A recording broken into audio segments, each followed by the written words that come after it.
भोपाल से प्रस्तुत हैं प्रादेशिक समाचार। नमस्कार, समाचारों के साथ मैं जितेंद्र रघुवंशी। पहले मुख्य समाचार। केंद्र सरकार ने राज्यों को कोविड संक्रमण की श्रृंखला तोड़ने के लिए जांच का दायरा बढ़ाने और कंटेनमेंट जोन स्थापित करने के लिए कहा। मुख्यमंत्री शिवराज सिंह चौहान ने कहा, इस साल हमारी जीडीपी 10 लाख करोड़ को पार कर जाएगी। प्रदेश में कक्षा 9वीं और 11वीं की ऑफलाइन परीक्षाएं नहीं होंगी। छात्र घर में रहकर हल करेंगे प्रश्न पत्र। और सीबीएसई ने शैक्षणिक वर्ष 2021-22 के लिए 9वीं से 12वीं कक्षा तक के छात्रों के पाठ्यक्रम में कोई कटौती नहीं करने का फैसला किया। अब समाचार विस्तार से। केंद्र सरकार ने राज्यों को कोविड संक्रमण की श्रृंखला तोड़ने के लिए जांच का दायरा बढ़ाने और कंटेनमेंट जोन तथा माइक्रो कंटेनमेंट जोन स्थापित करने के लिए कहा है। कोविड और इससे होने वाली मौतों के मामले में बढ़ोतरी वाले 11 राज्यों और केंद्र शासित प्रदेशों से तत्काल और प्रभावी उपाय करने के साथ ही मानक दिशा निर्देशों का कड़ाई से पालन करने को भी कहा गया है। राज्यों को यह सुनिश्चित करने के लिए कहा गया है कि वे कोविड नमूनों की जांच तेज करें ताकि संक्रमण की पॉजिटिविटी दर 5% या उससे नीचे ही बनी रहे। इसी बीच देश में अब तक 7,30,54,000 कोविड टीके लगाए जा चुके हैं। प्रदेश में कोरोना के बढ़ते मामलों को देखते हुए जिला स्तर पर प्रयास किए जा रहे हैं। कटनी में अब जिम, स्विमिंग पूल, सिनेमाघर, शॉपिंग कॉम्प्लेक्स, सार्वजनिक पार्क बंद रहेंगे। छिंदवाड़ा में गुरुवार रात 10 बजे से सोमवार सुबह 6 बजे तक प्रशासन ने शहरी क्षेत्र में 5 किलोमीटर के दायरे में लॉकडाउन लगाया हुआ है। सागर में रोको टोको अभियान के अंतर्गत 844 लोगों पर चालानी कार्रवाई कर 41,740 रुपये वसूल किए गए। सीहोर में 10,600 रुपये का जुर्माना किया गया। मंदसौर पुलिस विभाग और स्पेशल कैडेट्स की छात्राओं ने मेरा मास्क मेरी सुरक्षा अभियान चलाकर लोगों को जागरूक किया। अनूपपुर जिले में वैक्सीन खत्म होने से कल टीके नहीं लगे। बैतूल में कल 65 पॉजिटिव मरीज मिले। शहडोल जिले में बीते 24 घंटे में कोरोना के 25 नए मामले मिले हैं। यहां नगर के 10 वार्डों का सर्वे कराया गया है। मुख्यमंत्री शिवराज सिंह चौहान ने कल भोपाल के मिंटो हॉल में आयोजित मिशन अर्थ कार्यक्रम में गौशालाओं, हितग्राही मूलक पशु आश्रयों, चारागाह विकास के कार्यों और विद्युत उपकेंद्रों का लोकार्पण किया। इस अवसर पर उन्होंने कहा कि इस साल अर्थव्यवस्था और रोजगार हमारे फोकस में है। इस साल हमारी जीडीपी 10 लाख करोड़ को पार कर जाएगी। मध्य प्रदेश 10 लाख करोड़ क्लब में शामिल हो जाएगा। हमने तय किया है कि हर माह 1 लाख रोजगार के अवसर सृजित करेंगे। रोजगार का ये अभियान लगातार जारी है। कोरोना के कारण कुछ परीक्षाएं टल गईं जो जल्दी शुरू होंगी।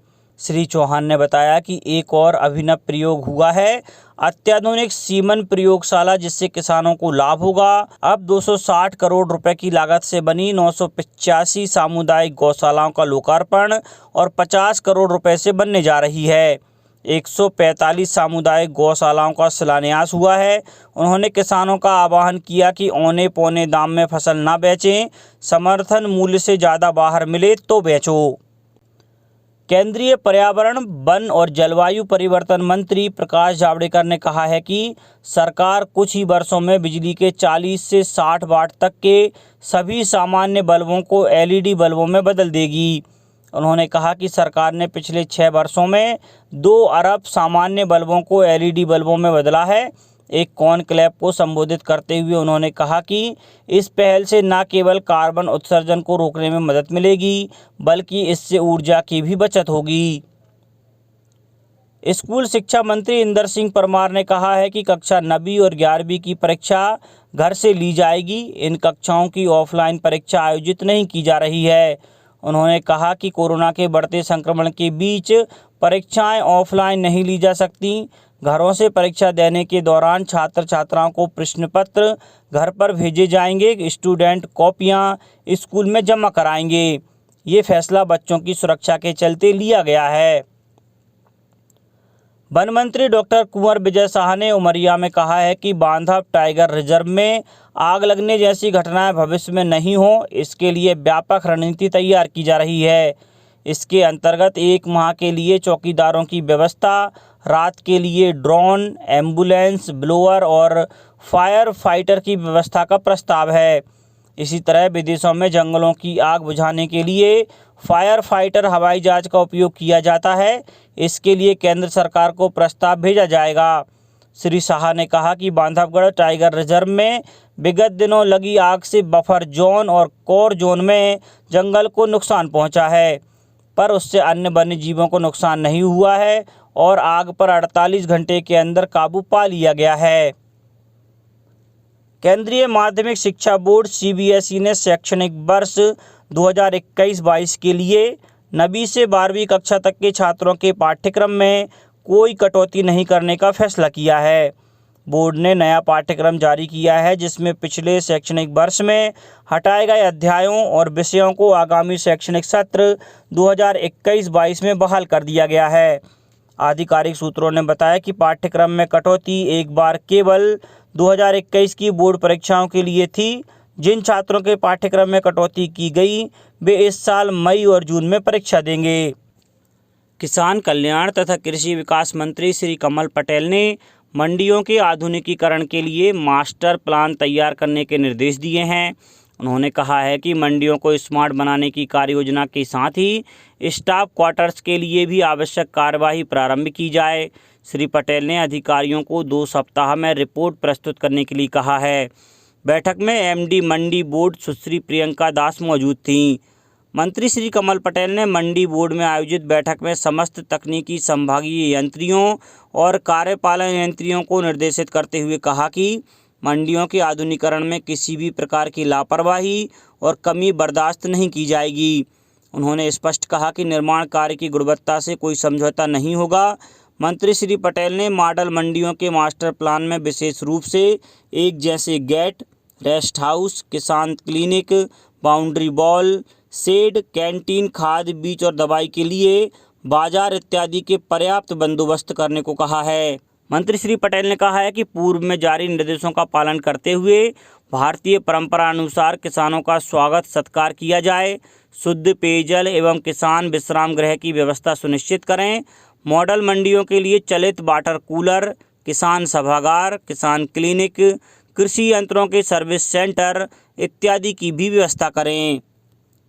अब कुछ समाचार संक्षेप में। पंडित माखनलाल चतुर्वेदी की जयंती आज उनकी कर्मभूमि खंडवा में मनाई जाएगी।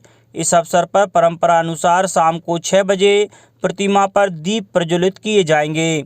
1 साल पहले शहीद हुए सेना मेडिकल कोर में सेवारत सूबेदार प्रदीप सिंह की स्मृति में सतना जिले के नागौद विधानसभा क्षेत्र के सहपुर गांव में बनाए गए शहीद स्मारक का लोकार्पण सांसद गणेश सिंह ने किया। प्रदेश भाजपा अध्यक्ष और खजुराहो लोकसभा सांसद बीडी शर्मा ने पन्ना में कहा कि कैन बेतवा लिंक परियोजना से बुंदेलखंड को फायदा होगा।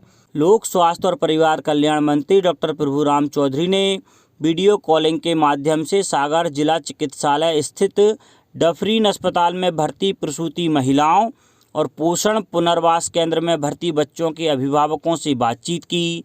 मुख्यमंत्री शिवराज सिंह चौहान ने अपने प्रतिदिन एक पौधा लगाने के संकल्प के क्रम में कल भोपाल के स्मार्ट उद्यान में गुलमोहर का पौधा लगाया। शीतला सप्तमी का पर्व आज और 5 अप्रैल को 2 दिन मनाया जाएगा।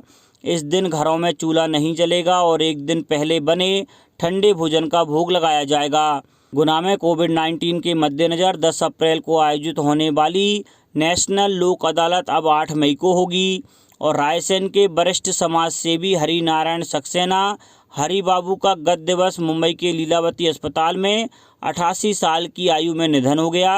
मुख्यमंत्री शिवराज सिंह चौहान ने उन्हें श्रद्धा सुमन अर्पित किए हैं।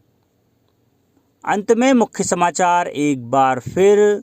केंद्र सरकार ने राज्यों को कोविड संक्रमण की श्रृंखला तोड़ने के लिए जांच का दायरा बढ़ाने और कंटेनमेंट जोन स्थापित करने के लिए कहा। मुख्यमंत्री शिवराज सिंह चौहान ने कहा, इस साल हमारी जीडीपी 10 लाख करोड़ को पार कर जाएगी। प्रदेश में कक्षा 9वीं और 11वीं की ऑफलाइन परीक्षाएं नहीं होंगी। छात्र घर में रहकर हल करेंगे प्रश्न पत्र। और सीबीएसई ने शैक्षणिक वर्ष 2021-22 के लिए 9वीं से 12वीं कक्षा तक के छात्रों के पाठ्यक्रम में कोई कटौती नहीं करने का फैसला किया। इस बुलेटिन में इतना ही। घर पर रहिए, सुरक्षित रहिए और सुनते रहिए प्रादेशिक समाचार। नमस्कार।